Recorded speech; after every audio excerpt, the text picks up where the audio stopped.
emails. They're obviously a little bit less personal, but what I do is I kind of tweak them each time I reach out to someone or for whatever purpose I need. So for my case, if you look when you compose a new email, you should all have these three dots down here for more options. And one of the things that should be in here, and if it's not, I can show you how to turn it on, is templates. So when you roll over templates, does everybody have templates active on their Gmail? I have them set up. Use it all the time. Use it all the time. Okay, so everybody has that? And I know Fabian, I trained you on this, so you better have it done. So, in that same breath, one, if you do not know how to do that, it's in settings, see all settings, and then advanced. So if you do, come across someone you're speaking to and they're like, hey, I didn't know you could do something like that. Here's how you would go about telling them how to do it is the little gear, see all settings, advanced, and then templates, enable or disable. So easy. What you then want to do obviously is compose. You have your templates set up through here. If you don't have any templates set up, you can basically you just write an email and then say save draft as template. Save as new template. So who has templates for first intro? Does everybody have one for a first intro, whether it's a cold intro, whatever like that? Does anybody not have a first cold intro email? Okay. So that one for me is really simple. I have a few actually. My full intro email, always make sure, include your name. This is kind of old because this is when I was actually a buyer. I leave blanks to make sure I include the brand name. Again, this can be said kind of in your own voice. I did not actually write this template, but I took it and made it kind of my own, made sure I'm giving them the right information. Speak briefly about what Touch of Modern does, who our demographic is. We've got the web address, the login, password is out of date, so I need to fix that. And then I have a little blurb that says, let me know if you're interested in working together, would love to set up a call with you, blank, and I'll suggest a date. So this is all really pertinent information to have. One, you want to make it, the reason I have blanks here is I want to make it pointed and personal towards their brand.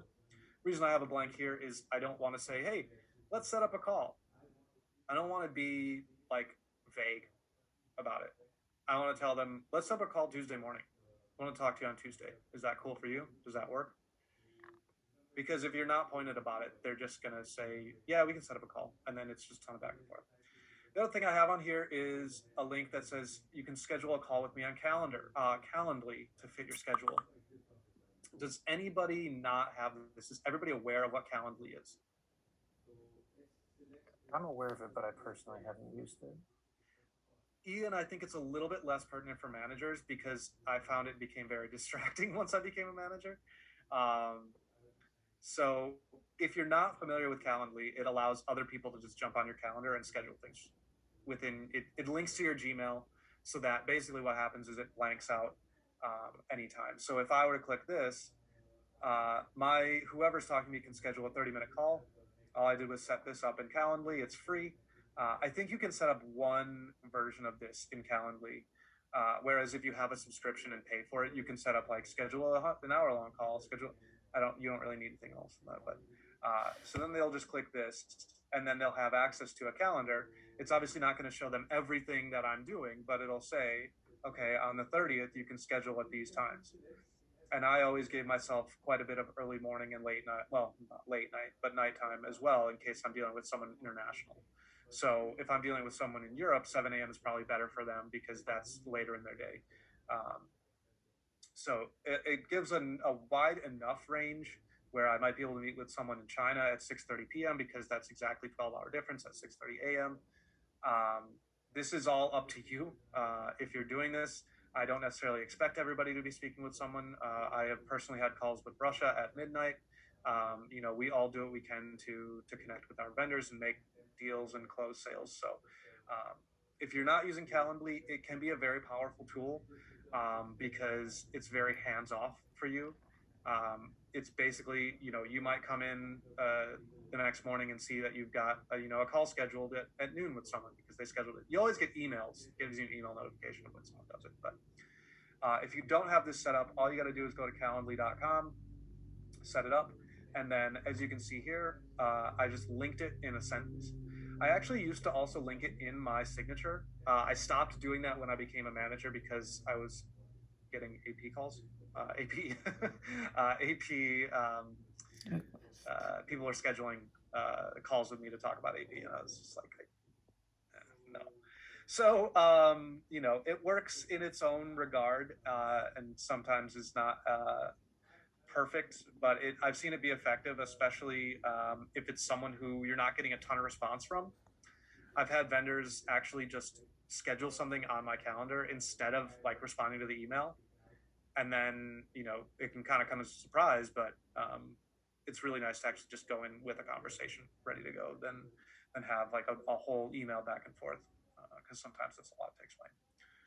Ryan, I assume so it syncs up with your Google Calendar. If you go through and you put something on your calendar, it takes that slot away from Calendly. Exactly. So if you look at mine for today, you can see I've got almost no time today. One, because it's the end of the day, so it's disappearing. Like everything in the morning disappears. But our session ends at 4:30, and then I've got a meeting with Andrea at 4:30 to 5. So the next thing you could schedule, I think you can set a buffer of 30 minutes or 15 minutes or something like that between your events. So my next available today would be 5:30 if someone wants to schedule with me.